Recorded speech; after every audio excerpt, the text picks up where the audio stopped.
Allora, per comprendere sempre bene questa attività, che secondo me è molto significativa e importante, io dicevo legata alla pesca, voi avete della sperimentazione, tra virgolette, in senso positivo naturalmente, sia per quanto riguarda i molluschi bivalvi, la miticoltura, che i branzini, i famosi branzini. Dove si trovano questi centri di sperimentazione? In che cosa consiste la vostra attività? Certo, la Regione Veneto ci ha dato in gestione 3 impianti di notevoli dimensioni per fare queste sperimentazioni. Uno è un impianto nel Valdastico che riguarda chiaramente un tipo di sostanzialmente la trota, quindi stiamo parlando del Vicentino, e altri 2 impianti invece sono, uno è nella località Bonello, che è vicino alla fossa degli Scardovari, e l'altro è a Pelestrina. Adesso questi impianti stanno ripartendo perché c'è stato un cambio di concessione, e all'interno di questi impianti intendiamo, insieme alle associazioni che svolgono queste attività e alle cooperative che svolgono, ai consorzi di cooperative che seguono queste attività, insieme a loro vogliamo cominciare a fare delle nuove sperimentazioni, perché ricordo a tutti che quando, come con il branzino, piuttosto che con determinati molluschi, quando Veneto Agricoltura raggiunge lo scopo, si ferma, fa partire gli allevamenti, perché non deve essere in concorrenza con gli agricoltori, deve servire agli agricoltori e agli allevatori, e quando partono questi allevamenti in ordinarietà Veneto Agricoltura si ferma. Adesso dovremo riprendere, perché ad esempio nel Bonello si parla di implementare lo sviluppo ad esempio dell'allevamento delle ostriche, e a Pelestrina ad esempio delle ostriche. E a Pelestrina si pensa anche alla semina e il prengrasso delle vongole. Ricordo a tutti che c'è una forte richiesta in questo momento di questo materiale da parte di cooperative e consorzi, e quindi Veneto Agricoltura si mette a disposizione della Regione Veneto e con i consorzi per attuare queste nuove forme di sperimentazione. Per esempio, proprio spiegare in non addetti ai lavori, lei ha parlato di ostriche anziché l'ingrasso delle vongole, o parliamo...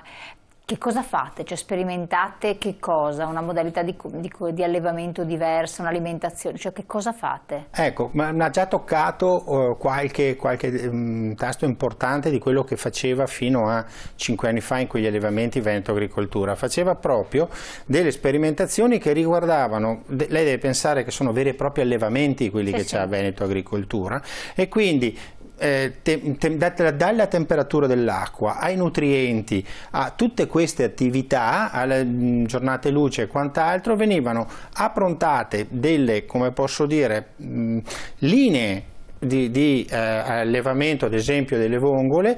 Venivano usati 3 tipi, 4 tipi, 5 tipi di allevamento diverso, e si faceva vedere all'allevatore qual era quello che rendeva maggiormente. Questo perché non è che non sia una materia proprio ancora conosciuta al 100%, non stiamo parlando di uva, qui stiamo parlando di allevamento di molluschi che non si conoscono ancora del tutto al 100%. Le do un dato.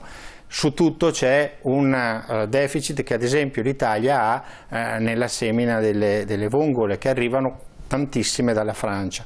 Questo non va bene, questo noi siamo, soprattutto la Regione Veneto, è per questo che la Regione Veneto vuole che Veneto Agricoltura attui questa sperimentazione, perché la Regione Veneto avrebbe delle superfici molto importanti, non tutti hanno delle valli, no? Come abbiamo noi in Veneto. Non hanno una resa, la fossa degli Scardovari è più unica che rara, cioè è la principale, mi pare, europea come produzione. Quindi noi dobbiamo tutelare queste nostre realtà, la Regione vuole tutelare queste nostre realtà, e Veneto Agricoltura deve fare proprio questo, dare a queste realtà delle linee precise su cui basarsi. Non devono perdere tempo loro, diciamo, a sperimentare, è il pubblico che deve dire: bene, guardate, abbiamo trovato questa soluzione, lo facciamo insieme. Una cosa però mi preme dire, e volevo dirlo molto chiaramente, che le sperimentazioni vengono fatte e condivise dalle associazioni degli allevatori, cioè insieme alle associazioni degli allevatori si vede, e degli agricoltori, si vede quali sono le linee guida più importanti. Cioè Veneto Agricoltura non deve fare scienza fine a se stessa, deve sentire esattamente quelle che le associazioni degli allevatori, Coldiretti, Confagricoltura, CIA e tutte le diramazioni che vanno dalla pesca all'allevamento zootecnico piuttosto che alle colture estensive cereali, che queste tre associazioni ci dicono insieme di fare, studiamo dei progetti insieme e li realizziamo insieme. Allora siamo sicuri che funzionino. Ma avete anche una partnership con l'Istituto Zooprofilattico delle Tre Venezie? Abbiamo dei progetti che quando la Regione Veneto decide quali sono i progetti da svolgere, lo zooprofilattico chiaramente ha delle attività da svolgere all'interno dei progetti. Però perché immagino anche la salute del prodotto, l'aspetto sanitario possa essere rilevante. Assolutamente, ci sono dei progetti che riguardano la qualità della conservazione dei prodotti, ad esempio, sono cose molto importanti, però ci sono dei progetti che vanno dalla frutticoltura alla florovivaistica che vengono decisi insieme alle associazioni dei vivaisti piuttosto che degli ortofrutticoltori, quindi devono essere loro che ci dicono esattamente che cosa gli serve e quali sono i loro problemi. Facciamo un esempio, il problema che c'è stato quest'anno ad aprile, l'8 e 9 aprile nella zona della Lissinia ma anche in altri territori, c'è stata questa ghiacciata pazzesca, no? Così, i cambiamenti climatici hanno ghiacciato e buttato all'aria il raccolto di frutta, tantissima frutta. Un esempio specifico, dopo anche altri settori, altri ambiti, non togliamo niente.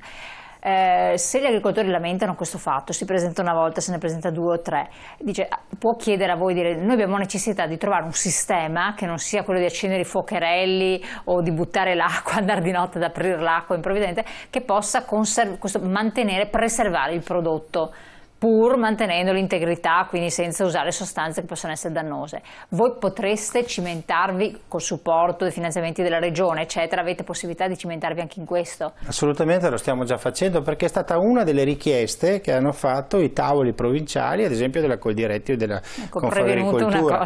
Quindi ha toccato un tasto preciso. È chiaro che poi quando cominciamo con gli studi siamo un pochettino soggetti a queste onde, no? Un pochettino come quando c'è tanta acqua, poi se non c'è l'acqua allora tutti ci chiedono di studiare. Quando non c'è l'acqua, esatto. Ecco, è chiaro che gli studi che deve fare Veneto Agricoltura in scala 1:1 durano del tempo, non possiamo dire adesso accendiamo un ventilatore ed evitiamo la gelata, no? No, ecco, deve essere una cosa seguita ad esempio da un percorso varietale. Quali varietà magari sostengono di più, resistono di più a queste brinato, gelate, quelle che saranno, e quali sono le attività da svolgere. Ma lei mi capisce bene che per svolgere queste attività non serve un mese, servono anni. No, ecco, quindi questo che bisogna ricordare a tutti i nostri telespettatori è che quando a Veneto Agricoltura gli viene chiesta dovete studiare perché il kiwi c'è la moria del kiwi piuttosto che delle gelate, esatto. Noi cominciamo e nel tempo riusciamo a dare risposte, ma il tempo sono anni, 3, 4, 5 anni almeno. Esatto. Ma la moria del kiwi? Ad esempio, la moria del kiwi è un tallone d'Achille per Veneto Agricoltura, perché ha cominciato a studiarlo, non è ancora riuscita a trovare delle soluzioni che possono essere poi trasportate in agricoltura. E soluzioni, quando intendo soluzioni, è che magari la soluzione l'abbiamo trovata, ma deve essere economicamente sostenibile e conveniente all'agricoltore. Quindi questa è la differenza. Quindi in questo, ad esempio, la moria del kiwi è 7-8 anni che Veneto Agricoltura la studia nelle sue aziende e ad esempio in questo caso non abbiamo ancora un dato chiaro da dimostrare all'agricoltore come possiamo fare. Ci sono anche altri punti, altre frutte che ci stanno dando problemi, nell'uva, ci stiamo trovando, adesso stiamo con sotto spunto di una delle associazioni anche cominciando gli studi sul melograno, abbiamo cominciato gli studi sul nocciolo, 2 o 3 anni che stiamo studiando sul nocciolo. Nocciolo è fondamentale, non dobbiamo dipendere come paese dalla Turchia. C'è una grande marca, penso non si possa dire, che ha necessità di trovare nocciole e vuole trovare nocciole italiane perché avrà la certezza di avere il prodotto. Se cominciamo a dipendere da altri stati, i nostri grandi marchi potrebbero soffrirne e siccome insieme a loro stiamo facendo della sperimentazione, noi ci mettiamo al servizio. Direttore, io la ringrazio tantissimo, una bella chiacchierata, ci ha illuminato su diversi aspetti molto importanti, effettivamente strategici, magari avremo ancora occasione di parlarne. Il tempo è volato intanto, io la ringrazio e le auguro buon lavoro, so che in questo periodo neanche da fare, vero? Sì, parecchio, grazie. Parecchio. E allora grazie, voi telespettatori restate sempre con noi, andiamo in pubblicità, poi ritorniamo insieme con un altro approfondimento. Grazie.